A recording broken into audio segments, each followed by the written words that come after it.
Désolé pour le retard académique, c'est une petite demi-heure. Ça vous donne le temps de faire connaissance, de retrouvailles parmi pour certains.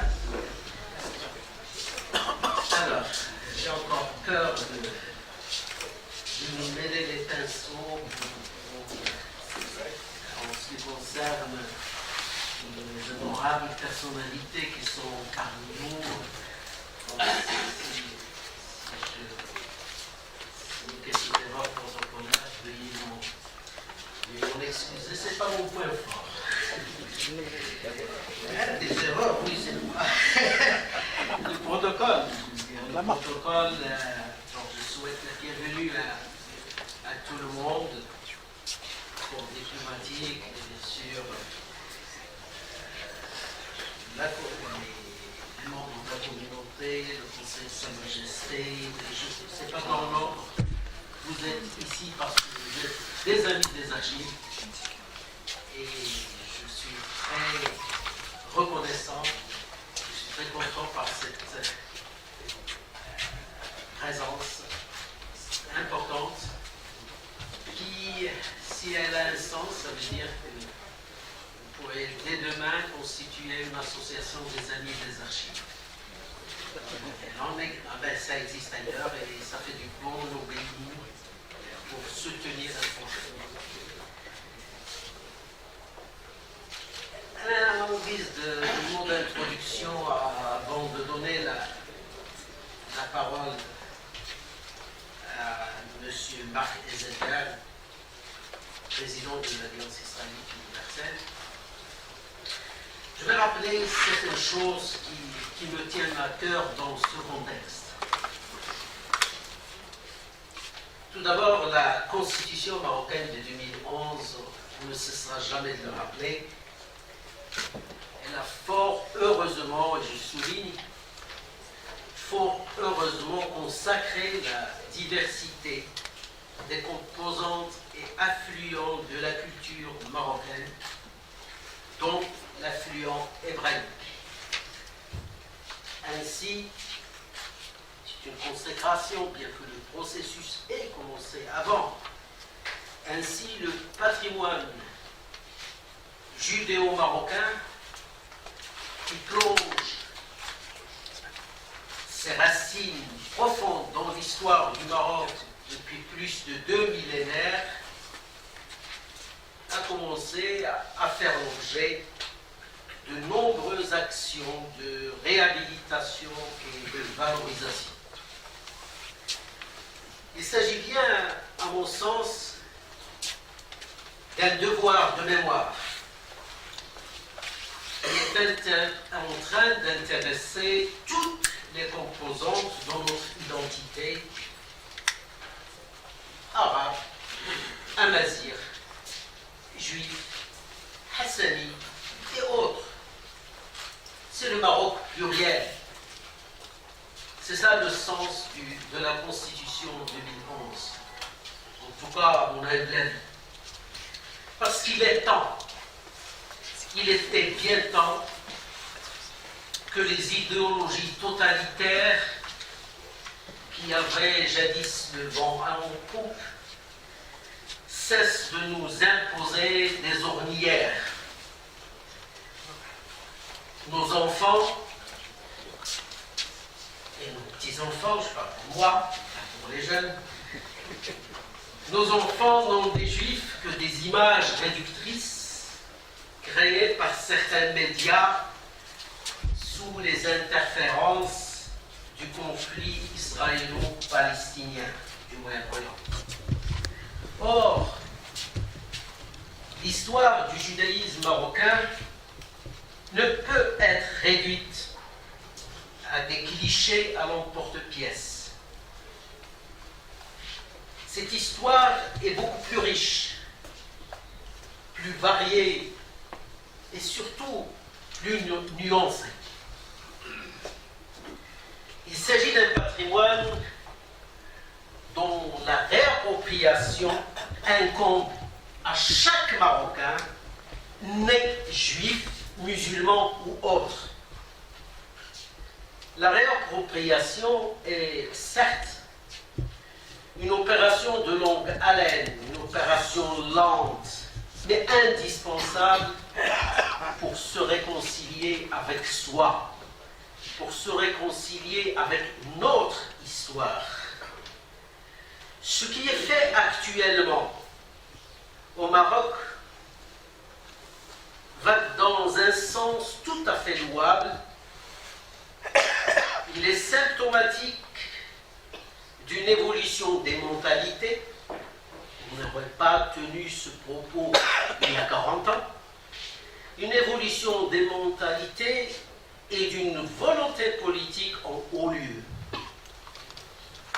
En voici quelques manifestations très brièvement. La fondation du patrimoine culturel judéo-marocain, le musée du judaïsme marocain à Casablanca, la création d'associations et de groupes de recherche dédiés à la valorisation du patrimoine juif, restauration des synagogues et des cimetières, production de documentaires et d'œuvres cinématographiques, édition d'ouvrages, tenue de colloques, réhabilitation du Mellah de Marrakech, très important comme signe politique, récente inauguration à Essaouira d'un centre d'études et de recherche Abraham Zagouri sur le droit hébraïque, prochaine ouverture dans la même ville d'un complexe culturel, Beit Dakira, mémoire ou maison de la mémoire, avec musée, centre de recherche, Haïm Zafrani, etc. Tout cela est réconfortant, mais pas suffisant. Toutes ces actions, pour qu'elles soient réalisées dans les règles de l'art, doivent puiser leur légitimité et leur crédibilité dans les archives. Or, nous avons constaté aux archives du Maroc, dès le début de notre mission, que les archives relatives au judaïsme marocain ont connu, hélas, et particulièrement pour celles relatives à la fin du XIXe siècle et XXe siècle, ont connu le même sort que nos compatriotes juifs éparpillés à travers le monde. C'est pourquoi nous avons déployé de grands efforts inlassablement pour enrichir nos collections en archives et donner une impulsion à la recherche académique sur le judaïsme marocain. Nos efforts ont été couronnés de succès. Dans cette même salle, nous avons réceptionné le 16 novembre dernier des copies de milliers d'archives en provenance des archives diplomatiques de France et du mémorial de la Shoah de Paris. Et voici qu'aujourd'hui, ces fonds vont être enrichis par des copies numériques d'archives de l'Alliance israélite universelle qui sont d'une très grande importance quantitativement et qualitativement. L'action de l'Alliance israélite universelle au Maroc, qui remonte à 1862, c'est-à-dire 2 années après sa création à Paris, et par conséquent a légué une richesse archivistique d'une importance majeure pour l'histoire du Maroc. Le 7 mai prochain, c'est-à-dire dans un mois exactement, c'est avec le Holocaust Museum of Washington DC que nous signerons une convention qui contribuera encore à combler les lacunes dans nos collections. Voire, c'est ça une aspiration, je crois, tout à fait légitime, voire à faire des archives du Maroc un centre où viendront se ressourcer des chercheurs d'autres pays de la région où il n'est même pas permis de tenir une cérémonie comme celle qui nous réunit aujourd'hui. On contribue ainsi à consolider le Maroc pluriel et du même coup, on met à la disposition des chercheurs des archives permettant de revisiter notre histoire et corriger, le cas échéant, des aberrations proférées par des amateurs ou des pseudo-historiens qui ont horreur des archives et dont les motivations sont autres que scientifiques. Je pense, en guise d'exemple, je ne donnerai pas de nom, à certains écrivains à la plume facile et aux déclarations tonitruantes qui crient à corps et à cri sur tous les toits que le sultan Mohammed V n'a jamais rien fait pour protéger les juifs marocains et que toute l'histoire, entre guillemets, est juste un mythe construit a posteriori à des fins politiques. Les archives servent, heureusement, à balayer d'un revers de main de telles allégations et rétablir sereinement la vérité historique. Et je citerai uniquement 2 petites pièces d'archives pour étayer mon propos. Primo, une dépêche de l'Agence française de l'information datée du 24 mai 1941. C'est pas du tout a posteriori, on est encore en pleine Deuxième Guerre mondiale, on est même bien avant le débarquement américain. Parce que vous savez, la chronologie en histoire, ça compte énormément. Dire vive l'indépendance en 1955, c'est pas le dire en 1956, c'est un exemple. Donc, là je cite une dépêche de cette agence d'information qui est officielle, 24 mai, et signée par René Tourelle, qui évoque même la dissidence du sultan. Je cite, « Nous apprenons de sources sûres que les rapports entre le sultan du Maroc et les autorités françaises se sont sensiblement tendus depuis le jour où la résidence appliqua le décret sur les mesures contre les Juifs, en dépit de l'opposition formelle du sultan. Le sultan s'était refusé à faire la différence entre ses sujets tous loyaux. Vexé de voir son autorité bafouillée par les autorités françaises, il décide de montrer publiquement qu'il désavouait les mesures contre les Juifs.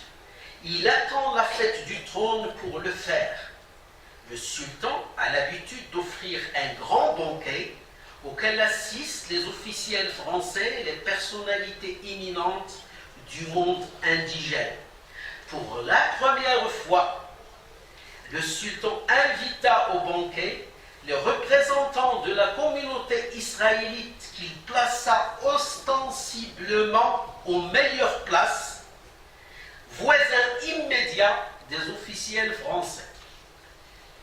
Le sultan avait tenu à présenter lui-même les personnalités israélites. Les officiels français, ayant montré leur étonnement à la présence d'Israélites à cette réunion, le sultan leur déclara « Je n'approuve nullement les nouvelles lois antisémites et je refuse de m'associer à une mesure que je désapprouve.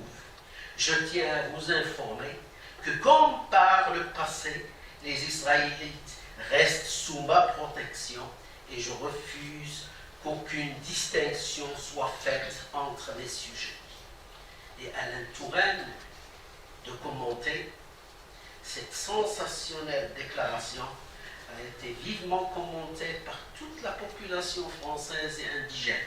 Et selon les notes de renseignement de la résidence, cette attitude du sultan a été accueillie avec une ferveur sans pareil exprimée dans les prières citées dans les synagogues. Fin de citation. Là, c'est une archive. Ça, c'est une archive. Ça ne sert à rien de parler, de dire n'importe quoi, de faire des déclarations. Merhaba, des archives, oui, mais des paroles, on va. Ça sert à rien. Or, c'est vrai qu'il y a des gens qui trouvent leur bonheur. Deuxième document. Je citerai que deux documents, ne vous affolez pas. Deuxième document, c'est un extrait d'une correspondance de la résidence générale à l'adresse du ministère français des Affaires étrangères en date du 1er juin 1945. On n'est pas encore donc à la construction a posteriori. Elle reproduit un article du journal tunisien La Voix juive du 18 mai 1945 intitulé « Les Juifs de Mogador chez le Sultan ». Je vous en lis un bref extrait. Je l'ai même juste capturé. Donc, le sultan donc, a reçu une délégation des Juifs de Mogador. Et l'article dit « La délégation se préparait déjà à sortir, l'audience terminée, quand Sa Majesté a bien voulu la retenir. Sidi Mohamed prononça alors quelques paroles réconfortantes, c'était à Mogador, disant en substance ceci. Rien n'a changé dans notre conduite à l'égard de nos sujets israélites. De même que nos ancêtres ont toujours montré la plus grande sollicitude à leur égard. Nous nous préoccupons constamment de leur sort. Vous avez pu le constater lors de la mauvaise période que nous avons traversée et où nous avons déployé nos efforts pour freiner, imiter et modérer autant que possible les mesures prises à votre égard. Nous avons donné l'ordre à nos représentants de veiller à ce qu'aucun mal n'advienne à nos sujets israélites. Et nous vous le disons, si quelqu'un se trouve lésé, qu'il se hâte de nous écrire et nous veillerons à ce que justice lui soit rendue.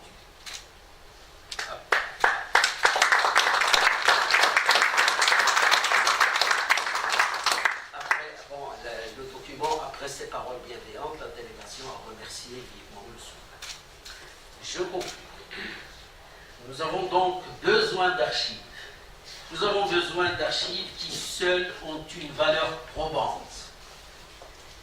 Et nous nous félicitons aujourd'hui de conclure un partenariat avec l'Alliance israélite universelle, dont le président, M. Marc Eisenberg, a montré par son déplacement tout l'intérêt qu'il accorde à cet événement.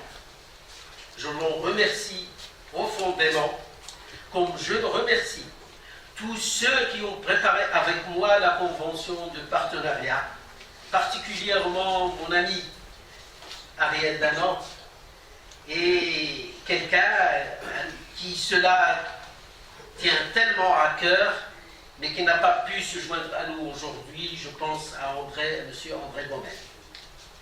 La dite convention ne consiste pas seulement en une remise d'un lot d'archives sous version numérique, mais pose les jalons, c'est le début d'un processus, pose les jalons d'une collaboration future comprenant la réciprocité dans l'échange d'archives, la valorisation du judaïsme marocain par exposition, colloques, publications, etc.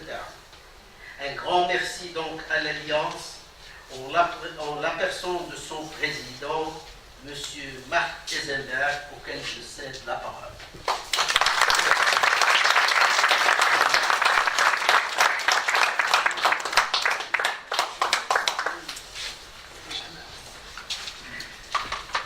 Je vous ferai confidence. En tant que président de l'Alliance israélite universelle, j'ai beaucoup de voyages à effectuer dans le monde. Cette année, j'en ai refusé de nombreux, parce que mon père, le grand rabbin José Eisenberg, qui a dirigé,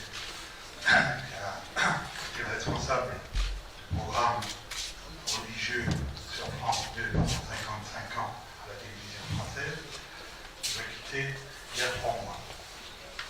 Et l'habitude dans la tradition juive, c'est de faire la première année tous les jours Kaddish pour son père.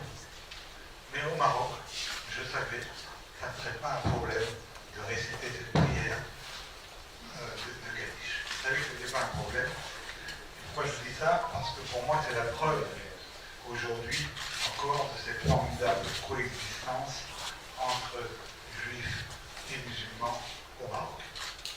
Alors, monsieur le ministre, monsieur Braïda, monsieur le conseiller du roi, monsieur Azoulay, monsieur Serge Bardugo, le président de la communauté, des communautés, monsieur Delano, madame Tihad, chers amis, c'est une grande fierté quand j'entends que nous allons enrichir les archives nationales du Maroc, et je suis sûr que vous allez être surpris par la qualité des archives de l'Alliance. Pourquoi? Parce que l'histoire de l'Alliance et du Maroc sont intimement liées, comme vous l'avez dit, depuis 1862 et l'ouverture de la première école au Maroc, à Tétouan. Et l'Alliance qui a été présente dans de très nombreux pays ne s'est jamais développée autant qu'au Maroc et a culminé même à 102 écoles à l'intérieur du Maroc. Alors, mes amis Jean-Claude Crucomin et Ariel Danan, qui ont participé, comme vous l'avez dit, à cette convention de coopération, vous détailleront tout à l'heure des archives qui racontent ce passé lointain et ce passé proche. Moi, je vous raconterai juste 2 petites anecdotes cocasses sur l'Alliance au Maroc. Parce que qu'est-ce que c'était l'Alliance au Maroc? Ça a été l'envoi de jeunes, je dirais presque comme des missionnaires, qui sont venus enseigner le français, qui sont venus enseigner un judaïsme ouvert et tolérant à l'intérieur du MELA, et qui ont permis, en donnant des bases de culture, à de très nombreux juifs marocains de sortir de la pauvreté, d'acquérir un bagage pour la vie et un métier. Et c'est évidemment très important. Et ces jeunes, certains sortaient de l'ENH, l'école nationale hébraïque à Casablanca, qui existe encore aujourd'hui, d'autres venaient directement de France ou d'ailleurs du bassin méditerranéen. Ils étaient tous très jeunes, très volontaires, c'était des voyages extrêmement longs, c'était une vraie mission. Alors, dans mes lectures sur l'Alliance, je me souviens avoir lu qu'il y avait un groupe qui s'installe au sud du Maroc et ils ouvrent une école, c'est la première. Et le premier jour, il y a des garçons du village qui viennent. Et même tant que les filles ne viennent pas, on ne fait pas tout. Alors, le lendemain, les filles viennent. Et puis, parmi les jeunes qui sont là, il y en a un qui est nu-pied. Alors qu'il y a plein de cailloux pour venir à l'école, et c'est compliqué. Alors, très généreusement, ce jeune couple n'est pas grand-chose, la femme va à la maison et revient avec une paire de sandales qu'elle offre à cet élève. Le lendemain, tous les élèves sont revenus pieds nus. L'autre petite anecdote, c'est dans un village encore plus reculé, un petit jeune de 19 ans qui venait de passer son baccalauréat et qui arrive, là aussi, dans un endroit où il n'y avait jamais d'instituteur. Il est accueilli par la communauté de façon incroyable. Il faut un banquet, un mèche-pie toute la nuit, et il devient une telle vedette que le lendemain, on lui offre un âne de fonction. C'est pas une voiture de fonction, c'est un âne pour pouvoir circuler l'âne. Alors, pour moi, ce qui est important dans la contribution que l'Alliance va faire avec les enfants, c'est effectivement, vous l'avez fait une démonstration historique brillante, c'est que quand on rentre dans les archives et qu'on voit ce qu'a été et ce qu'est encore le Maroc, on peut comprendre que cette coexistence entre communautés, le Maroc pluriel dont vous avez parlé, c'est un atout extraordinaire, formidable. Et c'est ça qui permet, avec l'éducation, de lutter contre le fondamentalisme religieux et les extrémismes. Et je constate qu'il y a des mouvements dans d'autres pays, comme en Arabie Saoudite, pour essayer de se rapprocher des communautés juives en prenant exemple de ce qui se passe ici depuis des années et des années. Alors, certains disent, oh, les archives, c'est du passé, ça ne sert plus à grand-chose, voilà, c'est une manière historique, plus le rapport, ça n'est pas très intéressant en dehors des historiens. C'est faux. On ne peut pas être dans son temps si on n'assume pas son passé. Et pour assumer son passé, il faut le connaître. C'est ça l'intérêt de la tradition. La tradition, ça doit nous guider en comprenant ce qu'on était, de ce qu'on va faire demain. Et c'est d'autant plus facile d'assumer son passé que ce passé était glorieux pour le Maroc, pour la communauté juive. Donc c'est facile à assumer. Oui, mais quand même, d'accord, ça peut être un passé glorieux, mais à quoi ça sert aujourd'hui et demain? Je réfléchissais en faisant un mauvais rapprochement de mots. Archive, ça ressemble au mot hébreu archav. Archav, ça veut dire maintenant. Donc les archives, ils servent maintenant. Et d'ailleurs, je vois l'utilisation que vous en faites pour réfuter les historiens aujourd'hui. Alors d'autres ont dit, oui, mais la communauté juive diminue. Il y a naturellement un vieillissement, moins de juifs, donc vous allez fermer progressivement les écoles et l'Alliance va fermer, donc encore une fois, tout ça c'est du passé. C'est faux. Pourquoi c'est faux? Parce que ceux qui prétendent ce type de thèse n'ont pas bien entendu le nom de notre institution. Alliance israélite, certes, universelle. Qu'est-ce que ça veut dire universelle? Ça veut dire que, comme disait Lévinas, comme disait le rabbin Moselle, pour nous, le judaïsme, le particularisme, c'est un moyen, l'universalisme, c'est la fin. L'objectif, c'est l'universalisme. Et les valeurs juives, associées à d'autres, c'est ça qui permet d'améliorer, peuvent améliorer le monde quand on les étudie à la source et quand on les comprend bien. Et donc, ce que veut faire l'Alliance, c'est faire participer ces valeurs à la vie du Maroc d'aujourd'hui, ce qu'elle fait déjà depuis des années. Par exemple, dans les valeurs juives, le commandement le plus répété dans la Bible, c'est l'accueil de l'étranger. Bon, voilà un exemple, on devrait tous suivre, sur l'accueil et le respect dû aux étrangers. Donc, nous voulons continuer à cette présence des valeurs juives au Maroc, à donner des cours. Nous avons une école maïmonide où il y a 80% d'élèves musulmans qui savent qu'ils étudient l'arabe et l'hébreu avec des enfants juifs, et ça se passe merveilleusement. Et c'est ça l'apport que doit donner l'Alliance, pour continuer à donner l'Alliance. Et nous souhaitons demain donner l'Alliance au Maroc. Encore une petite anecdote. En 2010, nous avons fêté les 150 ans de l'Alliance israélite universelle. Et pour les jeunes, on a eu l'idée d'organiser un concours sur l'histoire de l'Alliance, un concours qui a concerné toutes les écoles de l'Alliance dans le monde entier, en France, en Suisse, au Canada et au Maroc. Et il y a eu un grand jury, Palais des Congrès à Paris, qui a pris les champions de chaque école, qui a posé des questions. Et c'est Fatima de Casablanca qui a gagné sur l'histoire de l'Alliance. Fatima, évidemment, qui est musulmane. Qui connaissait, qui était première en hébreu, pas en arabe, première en hébreu dans ses classes, et que depuis, un grand mécène, il a disparu, à laquelle on va rendre hommage en quelques jours, Jacques Toledano, avait été tellement ébloui par le personnage qui l'a aidé, il l'a accompagné, et cette Fatima, elle étudie aujourd'hui à Princeton, dans une des universités américaines les plus cotées, et je dirais quelque part, c'est une merveilleuse ambassadrice du Maroc et de l'Alliance, et des valeurs ensemble du Maroc et de l'Alliance. Donc ce que je vais vous dire aujourd'hui, c'est que, bien sûr, on est ravis d'enrichir les archives du Maroc, mais surtout c'est l'idée de montrer à quel point nous avons conscience que la communauté juive, la tradition juive fait partie intrinsèque du Maroc pluriel. Nous voulons continuer à développer ça. Monsieur le ministre, aidez-nous, aidons-nous à rendre encore un rôle plus plus important pour l'Alliance demain, c'est ce que je souhaite pour tout le monde. Merci beaucoup. Maintenant, vous m'avez tendu la perche. Nous allons signer une convention qui comporte surtout beaucoup plus le présent et l'avenir. Et comme vous, je compte beaucoup, mais j'ai confiance sur notre ministre de la Culture et de la Communication. Nous avons besoin de culture et de communication pour nous aider.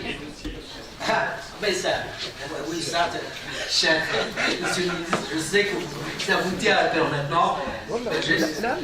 Depuis quelque temps, vous êtes initié à mes problèmes, aux problèmes de l'établissement. Donc nous comptons beaucoup sur l'appui du ministère. Et si je le dis, c'est pour que vous soyez témoins. Oui, merci. Donc, si vous voulez bien, on va passer à la signature. Voilà.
Alors ça c'est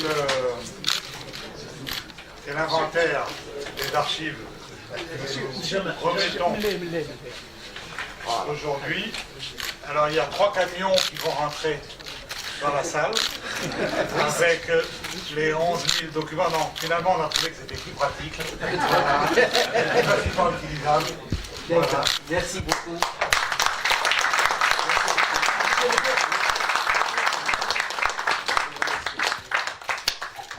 Un petit moment, nous avons l'habitude ici de faire un petit geste très très symbolique.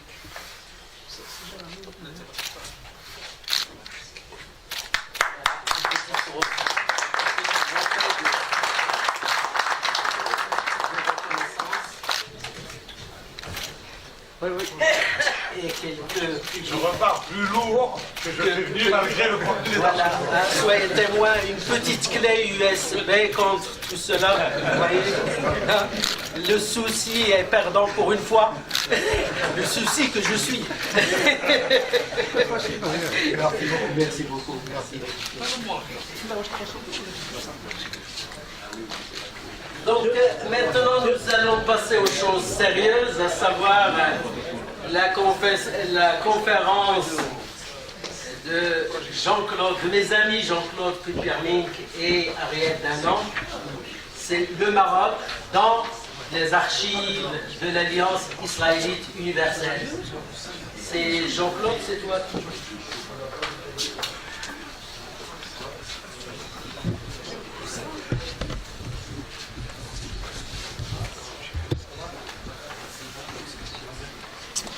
Merci, Germain, de me donner cette occasion de parler devant vous. Monsieur le ministre,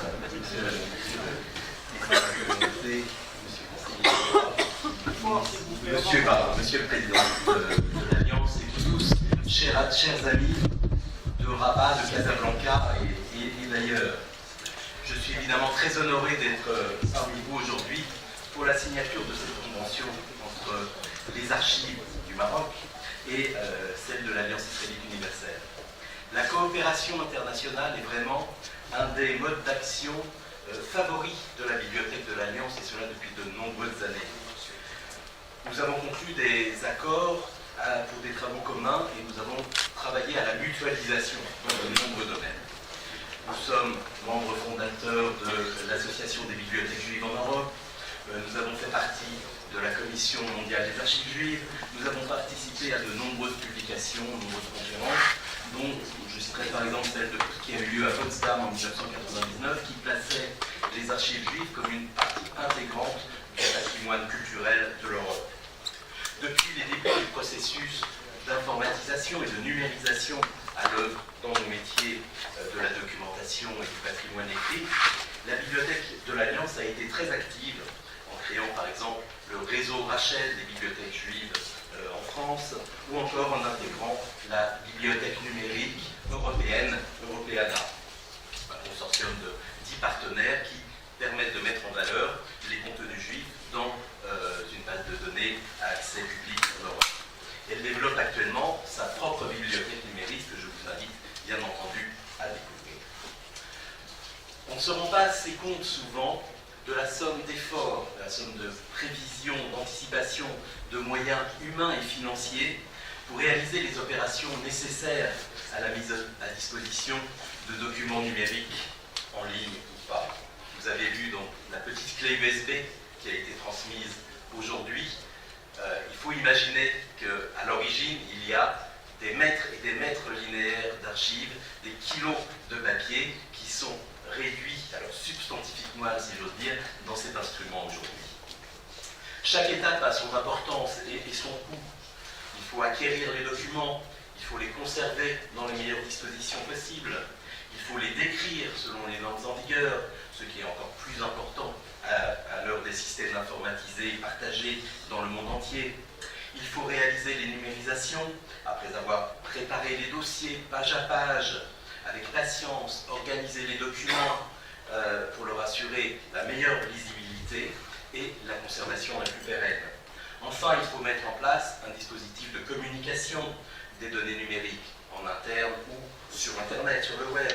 Toutes ces opérations invisibles pour vous, qui sont pourtant indispensables à la création de corpus d'archives mis à la disposition des chercheurs. Les archives, aujourd'hui, sont, c'est évident et pour tout le monde, c'est très clair, destinées à être accessibles de plus en plus sous forme électronique. Pourtant, avant cette période passionnante de la transition numérique et des technologies de l'information que nous vivons, il a bien fallu entreposer du papier et de la même manière le rendre accessible grâce à des outils de recherche. Les archives, évidemment, ne datent pas d'aujourd'hui, le soin pour les archives non plus, et je dirais même que dans la tradition juive, elles remontent à très loin. Je prendrai un exemple. Il y a quelques jours, les Juifs du monde entier célébraient la fête de Pourim. Dans ce récit intégré au texte biblique sous la forme du rouleau d'Esther, de l'histoire de la reine Esther, un épisode est crucial. Le juif Mardoché avait jadis déjoué un complot qui visait le roi de Perse, Assuérus. Et cet exploit avait été enregistré dans les archives de l'Empire. Une nuit d'insomnie, Assuérus demande à ce qu'on lui lise les chroniques du passé. On notera au passage que l'aspect soporifique de certains documents d'archives était déjà connu à l'époque. Comme par hasard, le passage qui lui est lu est celui qui relate les exploits de Mardoché. C'est en voulant récompenser ses actions du passé que le roi provoquera la fureur de son méchant vizir Haman et déclenchera la folie persécutrice de ce dernier à l'encontre des Juifs. Ces plans seront heureusement contrecarrés. Mais on peut se demander ce que serait devenue toute l'histoire de la reine Esther si des archivistes persans n'avaient pas fait correctement leur travail. La rencontre de nos deux institutions aujourd'hui est à la fois quelque chose de naturel et quelque chose de paradoxal.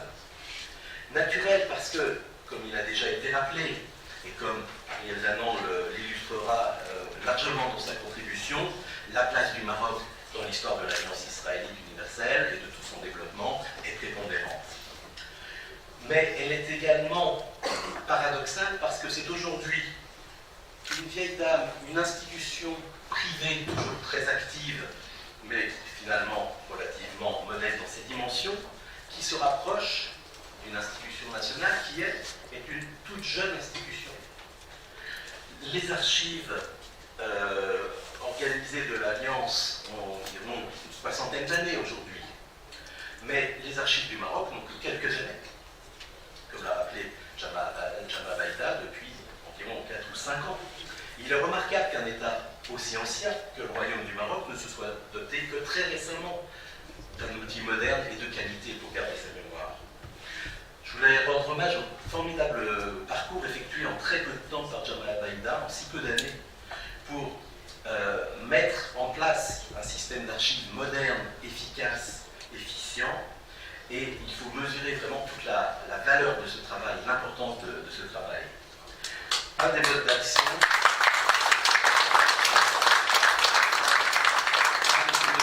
est, comme on le voit aujourd'hui, et comme il l'a rappelé, la signature de partenariats internationaux avec des institutions étrangères.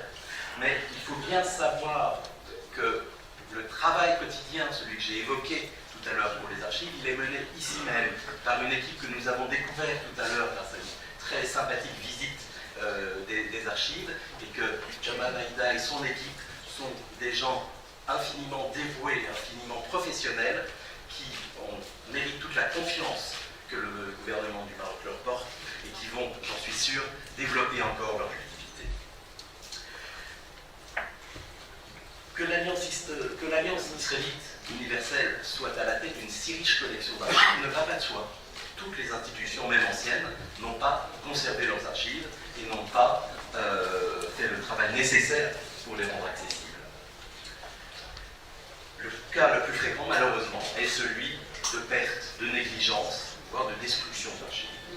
À cet égard, je dois rappeler que l'Alliance israélite universelle a eu son lot de malheurs archivistiques, avec en particulier le pillage pendant la Seconde Guerre mondiale de toutes ces collections de bibliothèques et d'archives par les nazis qui ont investi le bâtiment de la rue La Bruyère où se trouvait le siège de l'Alliance et ses archives dès leur arrivée en 1940 et qui ont emporté plus de 700 caisses de documents pour les emporter en Allemagne. On est souvent très très surpris d'apprendre que la relation du gouvernement nazi avec les archives ou avec les livres, en particulier les livres juifs, était autre que celle de les brûler. C'est l'image qu'on a tous en tête. Mais non, ils ont conservé, ils ont consacré énormément de moyens pendant cette période de guerre pour créer un fonds de livres et d'archives consacrés au judaïsme quelque part en Europe et pour le protéger afin d'alimenter leur propagande. Tout cela a duré pendant toute la période de l'occupation et à la fin de la guerre, une partie de ces livres et de ces archives ont été retrouvées par les troupes américaines et restituées péniblement, ça a mis longtemps, aux archives et à la bibliothèque de l'Alliance à Paris. Mais une partie de ces documents avait été récupérée à la fin de la guerre, non pas par les alliés anglo-américains, mais par les troupes soviétiques. Et tous ces documents-là, des livres, mais surtout des archives, et une partie des archives de l'Alliance que nous voyons aujourd'hui, ont été emportés à Moscou dans un local spécifique pour créer des archives spéciales au milieu de milliers et de milliers d'autres documents qui n'ont été restitués qu'après la chute de l'Union soviétique et qui ne nous sont revenus à Paris que dans les années 2000. Donc vous voyez que les archives, c'est aussi parfois une aventure humaine, une aventure historique absolument extraordinaire. Mais pourquoi ces archives finalement? Pourquoi ces milliers de lettres qui sont maintenant accessibles pour les chercheurs marocains? Pourquoi sont-elles importantes pour l'histoire de l'institution et au-delà pour toute l'histoire des Juifs au XIXe et XXe siècle? Et là, je voudrais vous faire pénétrer un peu, parce que je sais bien que vous n'allez pas tous lire l'ensemble des documents qui ont été donnés aujourd'hui, sur l'activité incessante de l'Alliance et tout ce qui est contenu dans ces archives. Parce que ces correspondances, ces lettres, sont vraiment le reflet de toutes les activités de l'Alliance.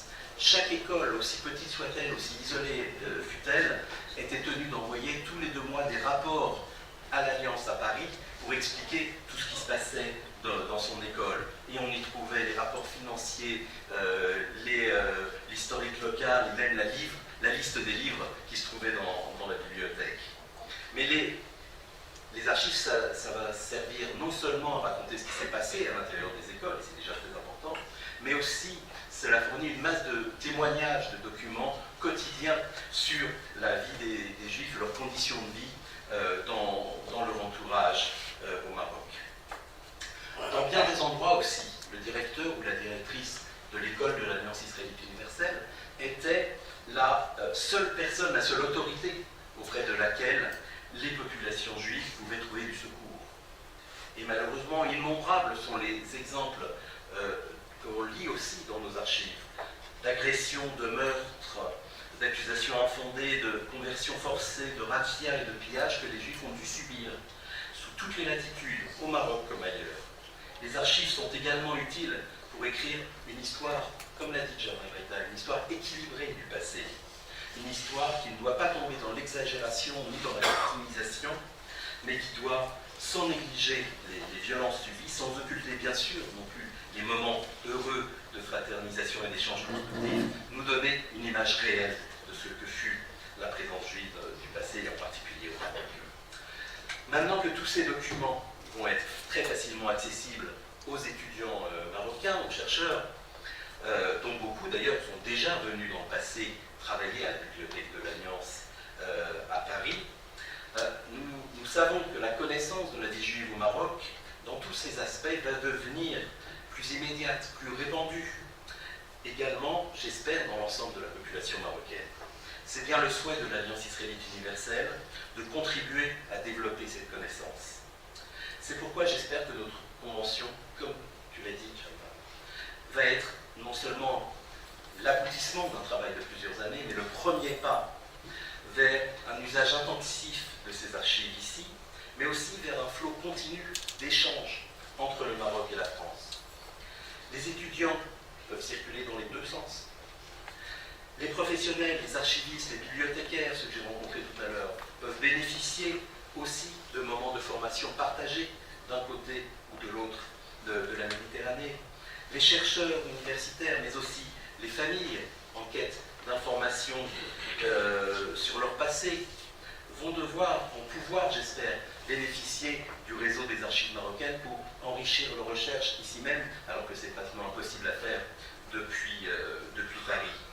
Les ressources existantes, et je pense par exemple à l'extraordinaire collection de journaux créés par des Juifs au Maroc pendant toutes ces années, qui se trouvent pour beaucoup à la Bibliothèque nationale du Maroc, mériteraient aussi d'être partagés, d'être numérisés pour être mis à la disposition du plus grand nombre. Donc voilà, cette signature est finalement un début seulement, 50 ans après mai 68, donc nous allons, j'espère, continuer ce combat. Et je vais maintenant vous remercier et laisser la parole à Ariel Daman, qui est aujourd'hui directeur des formations à l'Alliance israélite universelle, mais qui a été pendant de très nombreuses années une des chevilles ouvrières de la bibliothèque et des archives, à qui on doit un impressionnant nombre de classements des archives et aussi la réalisation de l'outil informatique qui nous sert encore aujourd'hui à travailler sur ces archives.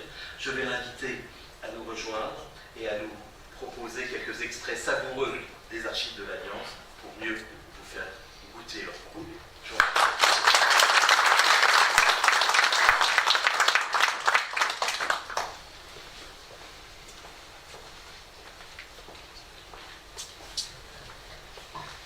Merci beaucoup. J'aimerais donc effectivement vous faire plonger quelque peu dans ces archives. Nous remettons aujourd'hui une copie numérique pour vous faire essayer de vous faire percevoir toute la complexité et toute la beauté de ces rapports d'archives qui pourraient paraître difficiles. Alors nous ne vous montrons pas de photos, ces écritures manuscrites à l'encre vieillie sur des papiers jaunis, difficiles à lire, qui demandent beaucoup de travail aux archivistes, aux historiens, aux étudiants, à tous ceux qui se plongent dans cette histoire, mais qui en montrent toute la richesse, la beauté et certaines fois des anecdotes extrêmement agréables. L'Alliance israélite universelle a été créée en 1860 par un petit groupe de Français israélites, adeptes du mouvement des Lumières, du mouvement également juif des Lumières, ce que l'on appelle la Haskalah, influencés par les idéaux de la Révolution française et par l'intégration des Juifs au sein de la France après 1789. Il considère que l'émancipation des Juifs que l'on appelait alors orientaux, mais cela représentait les Juifs à leurs yeux d'Europe, du Moyen-Orient, des Balkans, d'Afrique du Nord, que cette émancipation sur le modèle de ce qu'ils avaient connu en France se ferait grâce à un meilleur niveau d'instruction. En 1860, donc, ils se réunissent et par un premier appel, ils affirment vouloir rassembler tous les cœurs généreux pour lutter contre la haine et les préjugés, créer une société de jeunes Israélites idéalistes et militants qui se sentiraient solidaires de tous ceux qui souffrent par leur condition de juifs ou tous ceux qui sont victimes de préjugés, quelle que soit leur religion.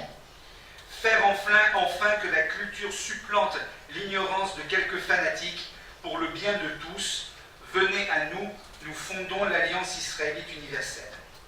Parmi les fondateurs de l'Alliance, il y a celui dont vous connaissez tous le nom, Adolphe Crémieux, qui est parmi les 7 premiers fondateurs de l'Alliance et qui deviendra ensuite rapidement le président de l'institution.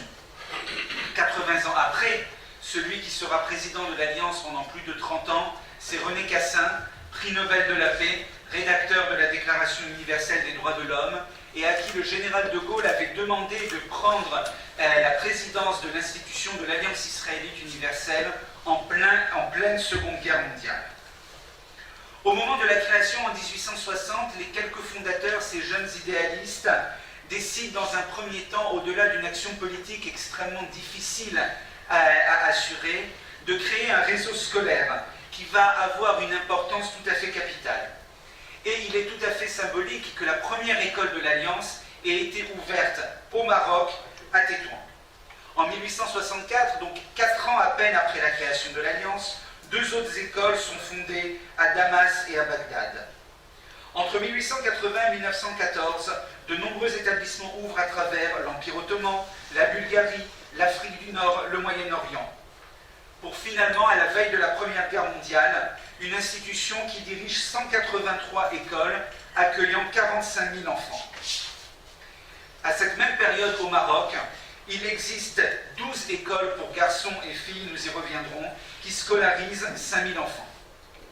Alors qu'avant la Première Guerre mondiale, l'action de l'Alliance était d'une certaine manière dirigée avant tout sur l'Empire ottoman, il ne va pas plus en être de même à partir de 1919, et la fin bien évidemment de l'Empire ottoman, et donc l'Alliance, sur le temps long, va consacrer une grande partie de ses efforts sur le Maroc, à tel point qu'en 1940, le réseau scolaire compte 50 000 enfants à travers tout le monde entier, mais 18 000 déjà, soit un tiers de ces élèves sont scolarisés au Maroc. D'ailleurs, dans ce pays, à cette même date, 1940, 80% des enfants juifs sont scolarisés dans des écoles de l'Alliance israélite universelle.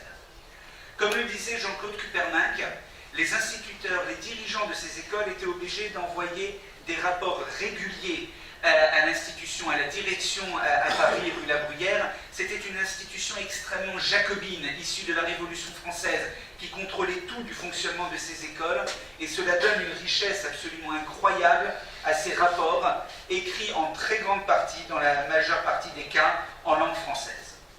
Alors, pour vous citer quelques exemples et vous montrer ce qu'étaient les écoles de l'Alliance, d'abord, c'est le plus évident à dire, les écoles de l'Alliance offraient une éducation moderne, selon le modèle français, selon le modèle des Lumières français, et donc une éducation que l'on aurait pu retrouver au même moment ailleurs en France métropolitaine, que ce soit dans le Jura ou en Bretagne. Et à cet égard, petit extrait écrit par un directeur d'école, Léon Nignot, qui était lui originaire d'Égypte. Il était né en Égypte, il avait fait ses études à l'Alliance, il a été devenu instituteur au Maroc. D'ailleurs, c'était, nous le verrons ensuite, très souvent le cas, ces instituteurs qui, au début du XXe siècle, faisaient le tour du monde grâce à l'Alliance, visitaient de nombreux pays à travers leur carrière. Et il écrit en 1937 au président de l'Alliance, « Monsieur le Président, j'ai l'honneur de vous entretenir de la cérémonie de distribution des prix que j'ai organisée le jeudi 1er juillet à 17h30 avec toute la solennité désirable. La cérémonie commença par l'hymne à l'Alliance que garçons et filles chantèrent avec un entrain joyeux. J'ai ensuite prononcé mon discours, et le caïd le sien en vantant l'instruction et ses bienfaits. Et la fête continua à se dérouler. Une poésie récitée parfaitement par une mignonne fillette de 5 ans n'ayant que 8 mois de scolarité, a obtenu un grand succès. Le chef du bureau des affaires indigènes, je cite le document d'archives de Demnat, a félicité publiquement la petite fille. La nuit était fort avancée lorsque les invités nous quittèrent après avoir dégusté le traditionnel thé à la menthe et de délicieuses pâtisseries. Ces écoles sont donc des écoles modernes qui donnent une instruction française, en langue française, mais également avec toutes sortes de matières qui traditionnellement n'étaient pas enseignées dans les écoles dont bénéficiaient alors les enfants juifs. Ce sont également des écoles qui respectent la tradition juive, et il y a des liens souvent étroits, bien que quelquefois difficiles, avec les rabbins des différentes villes. Nous avons notamment, cela constitue une plus belle pièce peut-être des archives dont nous remettons une copie aujourd'hui, les lettres des différents rabbins, notamment je pense à un très beau document avec ses signatures calligraphiées de l'ensemble du rabbinat de Meknès, qui écrit au président de l'Alliance en demandant à ce que le programme des études soit modifié. Il s'agit aussi, peut-être, ce qui marque l'histoire de l'Alliance, c'est cette volonté de bâtir des ponts entre les communautés, entre les cultures, également au sein des communautés juives, entre ces instituteurs venus d'Iran, d'Irak, de Turquie notamment, qui viennent ensuite au Maroc enseigner la langue française à ses enfants. Et à cet égard, on pourrait citer beaucoup de documents. J'en ai choisi un qui m'a toujours beaucoup marqué, de Léon Graciani, lui aussi originaire de Turquie, et qui écrit pour la première fois, il vient d'arriver à cette date, c'est la première fois qu'il est au Maroc, et il écrit au président de l'Alliance, et vous verrez, rassurez-vous, cela ne concerne pas seulement le fonctionnement quotidien de l'école. Monsieur le Président, j'ai l'honneur de vous écrire cette lettre 3 jours après mon arrivée.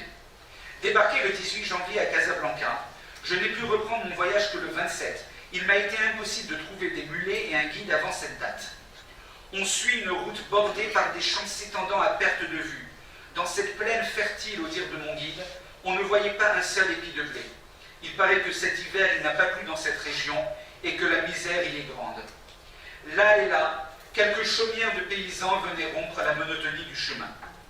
1 heure avant d'arriver en ville, je fus invité par le président de la communauté à aller avec lui chez un riche marchand israélite qui venait d'avoir une fille. On devait ce jour-là donner un nom à l'enfant, et à cette occasion, le père avait invité un grand nombre de personnes. La cérémonie, qui ne se fait en Turquie que le samedi à la sortie du temple, a lieu ici quand les parents le désirent. Mon premier soin ensuite fut d'aller à l'école. Celle-ci est fermée. Je me mis à chercher les archives de l'école dans l'unique armoire, l'unique table et l'unique pupitre qui s'y trouve. L'école ayant besoin d'être nettoyée et les élèves avertis, la rentrée n'aura lieu que dans 2 ou 3 jours. 6 juin, vous trouverez la liste de mes frais de voyage, dont je ne vous ferai pas la liste, bien heureusement. Autre instituteur, lui aussi originaire de Turquie, qui cette fois-ci arrive à Meknès et qui, avec une magnifique plume, décrit la ville. C'est l'une des plus belles descriptions de la ville de Meknès que je connaisse. L'aspect général du Méla, du quartier juif, est plutôt agréable. Les rues en sont larges de 2,5 mètres à 3 mètres en moyenne, et presque tirées au cordeau. Comme architecture, les maisons ressemblent à celles de la Médina et sont construites toutes avec les mêmes matériaux, la plupart en rez-de-chaussée, plusieurs surmontées d'un entre-deux-sol et quelques-unes d'un premier étage. Les pièces sont presque toutes dallées de briques hexagonales et de mosaïques en faïence, suivant l'état de fortune du propriétaire, et couvertes d'un toit en poutrelle et carrie et travaillées avec un certain soin. Les cours sont presque toujours comme des pièces d'habitation. J'ai vu quelques maisons riches, avec un luxe éblouissant dans leur ornementation. Toute la boiserie, a commencé par les plafonds, en rouge, en vert et profusément mêlés d'or, dans des dessins aussi variés que compliqués, parmi lesquels dominaient surtout des arabesques, des roues enlacées, des polygones étoilés, des fleurs et 1000 autres figures, impossibles à décrire. Pendant toute cette action de l'Alliance, pendant plus d'un siècle et demi au Maroc et à travers le monde, l'institution a vu l'évolution socio-économique des différentes populations auxquelles elle s'adressait. C'était particulièrement frappant dans le fait que pour la première fois, une éducation était destinée aux petites filles selon le même modèle qu'aux garçons. Les petites filles, même si les classes n'étaient pas mixtes ni séparées, recevaient le même enseignement. C'était un point extraordinairement important pour l'Alliance. Et l'Alliance va recevoir le soutien notamment du grand rabbin de Fès, dont je vais citer maintenant une lettre, le grand rabbin Vidal Sarfati, qui avait compris combien l'Alliance pouvait apporter de choses à sa ville. En 1903, il écrit Je sais que tout bon Israélite, tout Israélite digne de ce nom, le document est évidemment à l'origine en hébreu, mais a été traduit par les soins de l'Alliance. Tout bon Israélite, tout Israélite qui a quelque peu l'amour du judaïsme, doit connaître et aider cette noble alliance et la faire connaître partout. Je n'ai pas eu l'occasion jusqu'à présent de vous dire combien j'aime l'Alliance, combien j'admire son œuvre qui fait tant de bien à tant de malheureux coreligionnaires. Le temps fera ce que nous n'avons pas pu faire jusqu'à aujourd'hui. Et puis les voyages continuels qui font de plus en plus les Juifs de Fès en Europe, les écoles et vos professeurs, tout cela commence à exercer une bonne influence sur les mariages. L'école des filles surtout fera peut-être plus que tout le reste. Les filles seront obligées de rester à l'école au moins jusqu'à l'âge de 12 ans ou 14 ans, et alors forcément, les mariages précoces seront plus rares. Je voudrais encore vous citer beaucoup d'exemples, mais j'aimerais conclure par un parcours d'instituteurs, parce que ce sont avant tout ces femmes et ces hommes qui ont fait cette institution et qui ont œuvré pour le bien commun. Alors c'est un cas d'une institutrice dont le parcours m'est particulièrement cher, parce que c'était la première institutrice sur laquelle j'avais travaillé alors que j'étais en licence d'histoire il y a maintenant longtemps. Il s'agit d'Orosemar, dont le nom dira sûrement quelque chose à beaucoup d'entre vous. Et donc Orosemar Néguéron était né en 1874 en Bulgarie. Son père, qui avait soutenu les débuts, l'installation de l'école dans la ville natale de Tatar Bazarjik, était mort très tôt, mais grâce à une bourse, Oro avait pu suivre une scolarité dans sa ville natale, puis à Paris, à l'école normale israélite orientale, cette école qui sera dirigée ensuite par le philosophe Emmanuel Levinas, et cette école qui, dès le début, avait pour objectif de former les futurs instituteurs de l'Alliance envoyés ensuite à travers le monde. Elle est donc envoyée dans cette école à l'âge de 14 ans, et à l'âge de 18 ans, après avoir obtenu ses diplômes, elle est envoyée comme adjointe à Tanger. Imaginez, 18 ans, dans une ville, un pays qu'elle ne connaît pas, elle doit enseigner dans des classes extrêmement nombreuses, on a peine à imaginer ces classes de 40 ou de 45 élèves et où il n'y avait pas de problème de discipline, où elle va apprendre le français aux petites filles et elle raconte toutes les difficultés et tous les bonheurs que cette pédagogie lui apporte. Et puis ensuite, elle va entamer un tour du monde. Il n'y a pas d'autre mot pour ces 37 ans de carrière au sein de l'Alliance. En effet, elle retourne dans sa ville natale pour prendre la direction de l'école des filles. Et là, elle rencontre le directeur de l'école des garçons, Yom Tov Semar, et va évidemment se marier avec lui, comme dans toute bonne histoire. Et ensuite, ils vont aller de Bulgarie en Syrie, à Damas, puis au Liban, à Beyrouth, puis en Irak, à Bagdad, pour enfin revenir à Tanger, et enfin ici à Rabat, où Yom Tov Semar va occuper la place d'inspecteur des écoles de l'Alliance. Donc vous imaginez au début du XXe siècle, même à la fin du XIXe siècle, ce parcours dans des conditions extraordinairement difficiles et qui font, comme le disait le président Heisenberg, que ces instituteurs étaient de véritables missionnaires de l'Alliance, extrêmement investis pour toutes les causes humanistes, pour faire ce que nous appelons en hébreu le tikkun olam, améliorer le monde, aider à faire un monde meilleur. Je suis personnellement très heureux de ce partenariat noué avec les archives du Maroc et avec mon ami Jama Baïda. Je suis sûr que nous allons construire ensemble de beaux projets. Ce n'est véritablement qu'un début pour faire avancer ensemble la science historique avec rigueur et passion. Je vous remercie.